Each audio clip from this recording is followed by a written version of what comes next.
Welcome to episode 554 of the Grit to Greatness Endurance Podcast. I'm your host, Coach Rich Soares, and I am on a mission to help endurance athletes train smarter, race stronger, and build the grit it takes to achieve greatness. And today I am joined by two very special guests. Bill Plock, who you probably remember from years of podcasting with me. Yep. Good. I'm great. Good to see you. This is unique. He's the ride director now for Colorado's Ride. And I've got Zed Pitts here, who's the founder of Veloflow Projekt and one of my great friends, and also an athlete that I feel like I support really well. It's an organization that helps veterans find recovery, connection, and renewed purpose through cycling. And this conversation is going to be about, it's particularly meaningful because I met Zed in my first experience with Colorado's Ride 2 years ago. And, what we're going to be talking about is, it's changed my journey and my vector as a coach because of my, getting to know Zed. And there's this, it all started with like the seeds of something, and it's the seeds of cycling that have brought us all together. That, it's because of cycling that I met you, that I met Zed, that I met Mike, and it's just this ripple effect. And we're going to tell that story as we go through the kind of the transformative power of endurance sports, community, and service, really to people that are in this sport that are really trying to find purpose. So Bill, for listeners who have never heard of Colorado's Ride, tell us about it. So it's a 5-day road bike tour. This year we are doing it in Crested Butte to Buena Vista to Salida to Gunnison and then back to Crested Butte. And we've been in our fourth year. First 3 years we did this in Durango and Pagosa Springs where you guys met. And it's just a classic good road bike tour. People camp, people stay in hotels. And that's what kind of the overview, I guess. What inspired you to start Colorado's Ride a few years ago? Quite honestly, we felt that the model that was in place for another organization that had been doing this for a long time wasn't sustainable. And we wanted to come up with something that could be sustainable and to also build community and make sure that the road cycling community could continue. Yeah. Because we just knew that what was in place couldn't continue. It's awesome. Yeah. So I had a question for you, and you're really mic'd up over there. What is Veloflow Projekt? What's its mission? Well, initially the Veloflow Projekt started because I saw a gap in between big NGOs or non-government organizations that were built around adaptive sports for veterans. They would have these high-level events, and in between the events, I noticed a downturn or an uptick, rather, in suicidal ideations within veteran population. So I decided to use the Veloflow Projekt as a catalyst to connect veterans to people like you, Rich, or people like Bill, where they can actually get in contact with people like yourselves. And when it comes to sport, using sport to actually kind of curtail some of that suicidal ideation stuff. Yeah, so that's the main mission. That's the overview. And then also, as you saw in our little party there, I'm building technologies to help veterans move their sporting equipment a lot easier without being charged by couriers or airfare or airliners when it comes to their sporting. Yeah, I found what you're doing to be so impactful that you've really inspired me to take on kind of a new direction with my coaching. I got certified for para triathlon so that I could actually help adaptive sports, and it's opened up a whole new door for me. But we'll talk more about that later. What are some of the success stories that you've seen, working with some of these veterans? Well, I mean, you said we're going to talk about it later, but if it weren't for my adaptive sports coordinator through the Army connecting me to Mike Murphy, and then Mike Murphy connecting with me, and then me connecting with Trent Terry and his team, and then working with the Invictus Games Foundation and connecting with Bill would never have met or connected me with you to where Mike Murphy could be under your coach and mentorship, and also working towards LA 2028. So I think that's one of the biggest headliner stories that I have to offer right now. And I met Bill through cycling. I mean, it was through triathlon, but we met at the airport coming back from a triathlon. But our first outing together, our first date was going on. We went on a bike ride. Out of Golden. Talk about the power of like some of the examples that you've seen of cycling and the relationships that have come through cycling. Man, it's like overwhelming to think about. Well, you've had a first row seat to a lot of relationships being. I mean, there's countless people here I've gotten to know through cycling, but I knew them before I did this, and they've followed me through my journey of creating this, and they decided they wanted to be part of it. So, I mean, there's hundreds of stories I could tell you if I sat down and thought about them. I mean, like there's people on this ride who I got to know because of our 303 and going on cycling events, going to triathlons in Boulder, for example, getting to know so many, even Zach, my business partner, I knew because of cycling, and that's how we connected. So it's everybody here, I could say, is a connection through cycling. Yeah, for sure. Yeah. Zed, how have endurance athletes used their passion for sport to make a difference in their own communities? Have you seen like the work that you've done to help somebody get extended to somebody else through athletes that you've worked with? Right. So I can start with myself because I think you can't even help anyone else if you don't have the power to help yourself. So when it comes to cycling, I look at it as a catalyst or an apparatus for self-empowerment, i.e., you have to climb these mountains, for example, and only you can push yourself up that mountain. So working with veterans like Mike Murphy, and also him telling me stories about how he pulled in other veterans that may have gone through PTSD issues or medical issues, and him connecting them to a coach or to a program is actually showing that the work we're doing here through Colorado's Ride, and I'm working through the Veloflow Projekt, and I'm just adding to the Colorado's Ride. I think that's just one little tidbit, just to hone in on Mike Murphy. Like, I think, and we're setting the example for everybody else that's watching us on this ride. So participants coming here, seeing how we interact with each other, they're going to go back to their communities and spread that energy. So I think that's probably, I guess that's one example. What do you think it is about cycling that is healing for veterans who are struggling to find either purpose or, find, a way out of depression or alcoholism or whatever it is that, is like shaping, sending them in a downward spiral, in a downward direction. Right.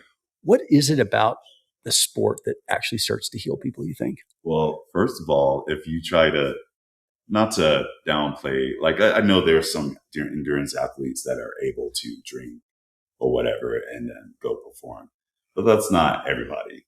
And once you start taking your performance journey or your cycling journey a little bit more seriously, you would get rid of the behaviors that would keep you from cycling or keep you from the social connections that you're making here. For example, you can't do something because you have a DUI now, something like that. So I feel like once you understand the importance of staying connected to the cycling community, i.e. Colorado's Ride's community, you will do your best to be on your best behavior to take care of yourself so you can experience this thing every year, assuming that you're going to do it every year. Yeah. So that's what I hope I answered your question. Yeah. Mm-hmm. All right, Bill. So 5 years, right? Fourth year. I'm speaking the fifth year into existence, I guess. Without making any commitments, what do you envision as the future of Colorado's Ride? What do you want it to grow up to be? What do you like? What's like the ideal size, or is it at the ideal size? That's a tricky one. I mean, it's at the perfect size if you're working on a mission, which we are sort of. It's probably needs to be a little bit bigger to be financially where we want it. Okay. But we're trending in the right way. But the real mission, I mean, if not to divulge too much, but and we've talked about this a little bit, I would love to see it turn into a nonprofit.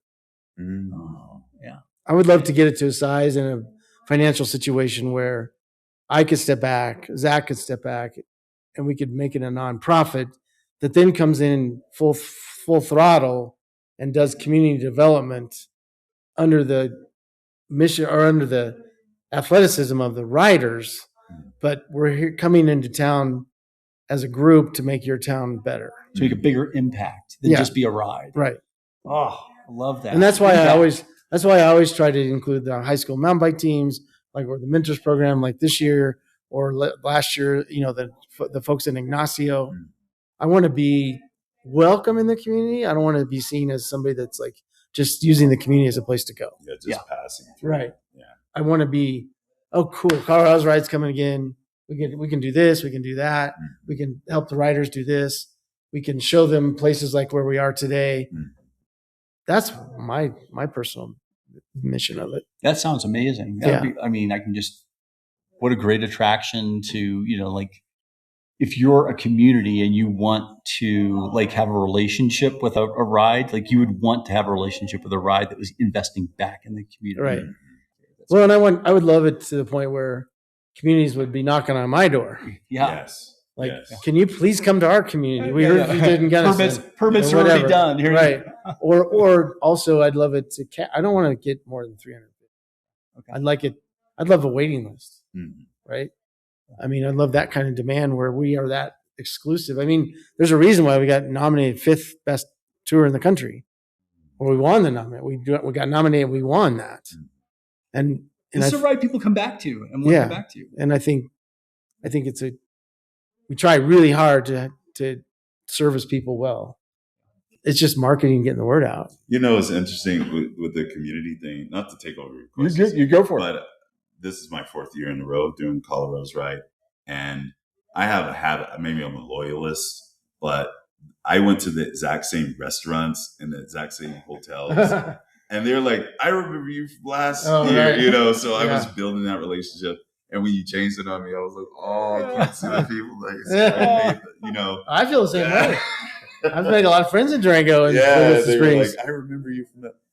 And so to add to your vision, I'm thinking it would be cool to see welcome, like big banners everywhere. And they're like, oh, you were one of them. Find a DIA. Right. Yeah. Coming Colorado's ride. Yeah, exactly. Yeah. So I hope that too. Yeah. I hope for that too.